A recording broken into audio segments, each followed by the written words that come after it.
Welcome to Bloomberg Markets. I'm Shonali Bassick. Let's get a check on these markets. You have the S&P 500 higher now on the day after a choppy start to the morning, up about 0.5%. And the NASDAQ 100 firmly above that 20,000 level, up now 0.8%. The two-year yield now below 430, but still at 429, almost at that 430 level, roughly flat on the day. And the 10-year yield only about 1 basis point higher. And it's shocking because this is a level that has been flirting with 450 for the better part of the last week, but now down to 442. And of course, changing expectations around those rate cut bets in December by the Federal Reserve. And some midday movers on the equity side here. We're going to bring in Bloomberg's Abigail Doolittle for that. We're seeing some wild moves, continued wild moves, I should say, for the shares of Supermicro Computer after having traded up more than 1,000% into the S&P 500 listing earlier this year, or inclusion, I should say, then down about 80%. Today, we have the stock up about 17%. Now, what makes this puzzling today, of course, is the deadline for them to either file the delayed 10K, that annual report that they delayed back in August and that Hindenburg came out with their big short report around, or to make plans with the NASDAQ to ask for their listing to continue. Either way, it doesn't seem like great news unless that 10K is somehow filed. Maybe there are insiders or other folks who know what's going to happen. In addition, it should be noted there's an 18% bearish short interest here. So if they should file that 10K, or if the listing continues, that could be good news for the company and for the stock. So maybe some of those bears just lightening up just a little bit after the big decline. Turning to the shares of CVS, we have a nice gain here as well, up 6% on the day. And of course, this company very beleaguered recently, all these different business lines needing to consolidate to some degree. They've pulled the full year guidance. Well, today, the good news that investors like is the fact that they have added Glenview's founder, Larry Robbins, to the board. Of course, the activist pushing for changes. So they have won a concession there. And then finally, let's take a look at the shares of MicroStrategy, because of course, a big piece of the Trump trade, Bitcoin above $90,000 per Bitcoin. We see MicroStrategy on the day up about 10%. And this company has added a stunning amount of Bitcoin just recently, about 52,000 Bitcoins, almost 52,000 Bitcoins worth $4.6 billion. They now own $30 billion worth of Bitcoin. The stock is one of the second best, is basically the second best of the year, up 400% of major stocks that Bloomberg tracks, Shonali, in this Bitcoin portfolio. Basically, a principal trader in Bitcoin as opposed to the software company. Well, investors like that strategy. Abigail, thank you for always keeping an eye on everything under the hood for us. We're now going to turn to the global private markets. We are joined by Mathieu Chabran. He's the co-founder of Tikehau Capital. Tikehau is a global alternative asset management firm with more than 47 billion euro worth of assets under management. Mathieu, thank you for joining us here. I know that you're visiting New York in particular right now on a special milestone for your company. I do want to turn over to what everybody in the world of finance is talking about, which is, of course, where interest rates go from here. A lot of uncertainty. It matters a lot to your business and that of your rivals. Do you think that interest rates can get much lower from here, or is there upside potential? I think it's only going one way, which is up, Shonali. Really? You know, I think that we are in the process of discovering, what is the new cost of liquidity under a Trump era. This is something that, shouldn't come as a surprise, just looking at both the, the program and, it's certainly very inflationary, being European, we'll see what happens, with tariffs. But on the other hand, I think it's great for our business, as we see, this new cost of liquidity and potentially some dislocations. Do you think investors are miscounting here? Are they undercounting just how far interest rates can go in a Trump era? You did see a move higher in the 10-year, but do you think it should be much higher? Potentially. And I think at Tikehau we've been consistent there, in this scenario where, and you and I, we had the opportunity, a few times to discuss that. And I don't know if it's a matter of 5% and, all the symbolic around that, or can it go higher? It always comes down to supply, demand, and to effectively the type of risk you are taking when you buy what is supposed to be a risk-free security. I think the world has changed somehow, and maybe the risk-free rate, is going up now. On one hand, you look at the private credit world, and there is so much out there that's floating rate. Higher interest rates would bode well in that scenario. But if you have companies saddled with a higher cost of borrowing, then don't you have to worry about credit quality? Well, there is certainly, part of that, but that will be very much the case for the companies who maybe have been a little bit lever junkie, over the past 5-6 years when the money was free. And now that you have this money, coming due, potentially in some part of the world or the market where you have a slowdown, on the top line or profitability because costs are rising. And that's what we are seeing now. On the other hand, I still believe that this is, an opportunity, obviously, for people involved in the private markets like us. But also, for the situation where you would have to recapitalize, part of this company. And that's true for corporates. It's obviously true, for real estate. It's true for any part of the market that maybe was a little bit, a short memory in terms of how you approach your liabilities and the cost of funding. It's interesting. You have a significant presence both in Europe and in New York, in the United States. After Trump won the U.S. presidency, what was the thinking? Because a lot of investors in the U.S. say, bet on America. This is a pro-America trade, especially with the tariff policies. It could really impact Europe in a very negative way. Do you agree with that line of thinking? Well, I'm certainly hearing that, but, being a foreigner myself, as long as you can get into the United States. So we'll see, how that plays out. But, on a more serious note, clearly we see that these economies, taking Europe, Asia, the US, the Middle East, I'm just back, from the Middle East, that is, driving force of the overall part of the business, we're in. We see that effectively now investors are taking less of a global holistic approach than a very specific market, focused allocation. So, yes, there is a Trump trade, and you commented, at length about that. But I also think that we should keep, on a relative basis, what type of risk you're taking for the return. What we do is relatively simple. That's what our investors, our asset allocators and asset owners, are asking us to. And effectively having a global platform makes us, a more relevant, I think, proposal. Between the differences you're seeing in interest rate policy potentially moving forward and a new political regime, how is it changing your decision-making around how you're investing? Well, first is the underwriting base case, Are you underwriting for a 5, a 10, a 15, a 20%? Because effectively, once you factor in this new, cost, as I said, of the risk-free rate, the cost of liquidity. Speaking about real estate, we know that the capital is not as available, as it was maybe, 10 years ago. And so all that is waiting, in some part of the market, which for us is the great entry point, when you can have this flexible allocation. So, I will not comment on the public equities market, which is not really, what we are focusing on. But just as an outside observer, certain things don't really add up as far as I'm concerned. Speaking about things adding up, there was an amazing story that crossed the Bloomberg terminal right before you had sat down. The Bank of America Tower, the Brookfield Tower, the decline in appraised value has dropped by 69%.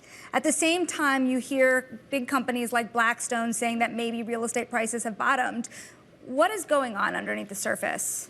Well, real estate is two things. One is, leverage that you put on an asset that at times is perceived as a very safe asset, and then it's the supply demand. And we know that because you cannot offload real estate the same way you can offload, public equities, there was a backlog of supply, to effectively hit the market. So that has somehow normalized in certain part of the market, but the new money coming in is still relatively thin. And that's where, the repricing is taking place. The debt is not as abundant as it used to be. And so now we like it at Tikehau a lot. Not only the commercial real estate, but the whole real estate play, is one that we like because of these fundamental dynamics. Are you catching a falling knife, though? Do you worry at all that if rates do stay high, that you will see more pain in the market, more than people are talking about right now? You want patient, long-term, flexible capital and be able, to effectively price, the underlying risk that you are taking. Right now in the real estate market, it's very hype around, the data center, for obvious reasons that you are commenting, every day on the program. But the more traditional like over the weekend, I was touring a hotel here in Manhattan because we like effectively the lodging part. We love the resi play, both in the U.S., in Europe. So you cannot approach that with one big brush. Now, we started this conversation by saying you're here celebrating the 20th anniversary for your company. Yeah. When you think about the next 5 years even, how are you thinking about expanding? A lot of people are forming partnerships in your space. Are you even thinking about mergers and acquisitions? Yeah. Yes, well, the Tikehau journey has been not only a very entrepreneurial journey, but also, a journey with a lot of partners, along the way. So we've had this culture ever since we started 20 years ago with 4 million euros of AUM, right? So you need friends when you start, with such limited resources in our industry. And, today, as we enter, maybe not the next 5, but the next 20 years, I'm already, thinking 20 years forward together with my partner, Antoine Flammarion. And, we're at a time where our industry is effectively consolidating, where the big platforms are becoming bigger. Obviously, the retail play that many of you are discussing quite often is at the center of the growth, for people like us. But we still have a very significant runway for organic growth. At Tikehau, we expanded in Asia, in the Middle East, here in North America, and despite being born in Paris, which is actually still okay, will be a great local guide for many global investors. M&A is obviously a big topic. Almost everything is up for sale. You know that, right? I mean, small, medium, large. If it's not an IPO, there are some very large rumors, that you comment from time to time here. So there will be some consolidation, some succession, some next generation, and I think it's a great moment to build what will be the winners in the 2.0 alt asset management industry. It's like Jane Fraser said to me, game on when it comes to M&A, everything is up for sale. Mathieu Chabran, of course, co-founder of Tikehau Capital, we thank you for joining us here in New York. Now coming up, new federal rules under Trump could relax regulation on self-driving cars, according to sources familiar with those plans to Bloomberg. What that means for Tesla and the industry next. This is Bloomberg.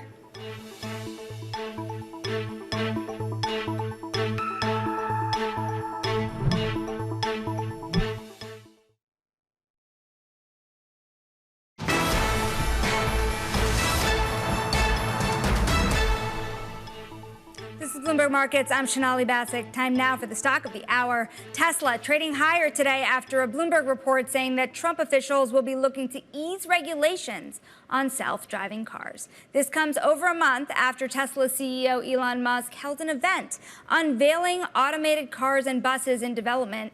Musk has also been a growing political figure in President-elect Trump's orbit. For more on this, we are joined by Bureau Chief in Detroit, David Welch. What does all of this mean at the end of the day? How do you stack up the impact for Tesla versus other firms? You saw a very immediate impact in companies like Uber this morning, for example.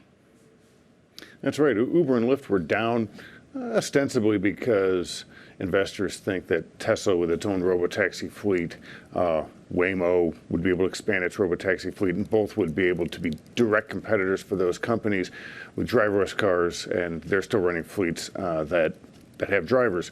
Now, any one of these companies could also put their cars in the fleets of those companies. But look, there's so much of this that's still to be determined. The only thing we know is that coming up with a federal framework for autonomous vehicles is one of the priorities of the Transportation Department under Trump. And now look, that's, if you're in the autonomy business, a good thing, because there's been a deadlock on any sort of federal rulemaking, federal framework, both in Congress, in the Senate, and with NHTSA, which is controlled by the Transportation Department, going back 2 administrations now. Under Biden, under Trump's first administration, nothing really happened.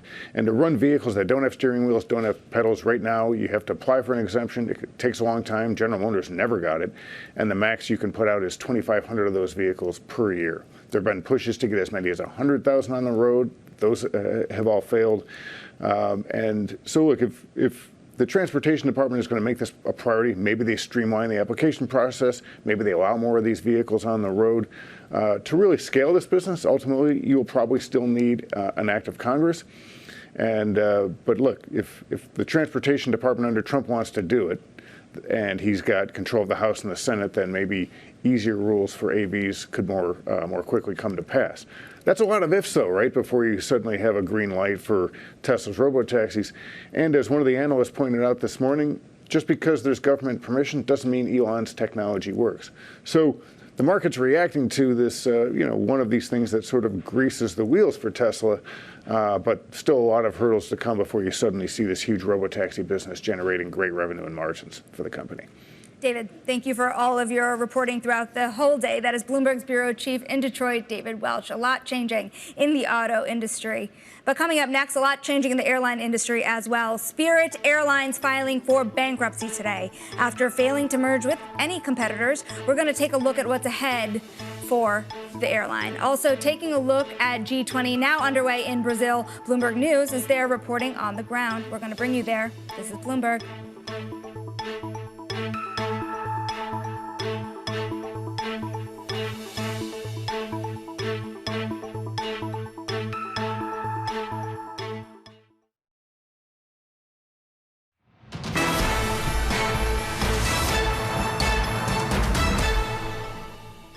This is Bloomberg Markets. I'm Sonali Basak, and today, Spirit Airlines filed for bankruptcy with a plan to hand over control to bondholders after failing to agree on a merger with rivals. For more on this, we're joined by Bloomberg's Jonathan Randles, who's covering this bankruptcy for us. And if you look at the Bloomberg BCY Go page, you can see that Spirit Airlines is now the largest bankruptcy by assets in the last year.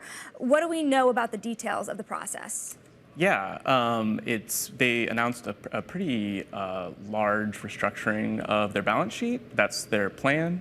They're in a deal with their bondholders who've agreed to raise like $300 million in equity, raise another 300 or so in bankruptcy financing, and also to take over the company through a debt for equity swap. So they're swapping out the bondholders $750 million in debt for the equity in the reorganized business, which on top of the equity raise is what the company says will be enough to get them out of bankruptcy in the first quarter of 2025. Was this the best option for the company? At the end of the day, you think about their path to get here and the failed mergers, including the most recent failure to merge with Frontier. How did we get to this point? Yeah, so they did mention in court papers that were just filed earlier today that those talks with Frontier have ended. They didn't explain or go into detail into why. We might get more information as the bankruptcy progresses. But the good news for Spirit is the many of their key creditors are already supporting this plan. They already have pretty wide support for it, so that their path out of bankruptcy, if all goes according to plan, should be pretty easy and pretty quick.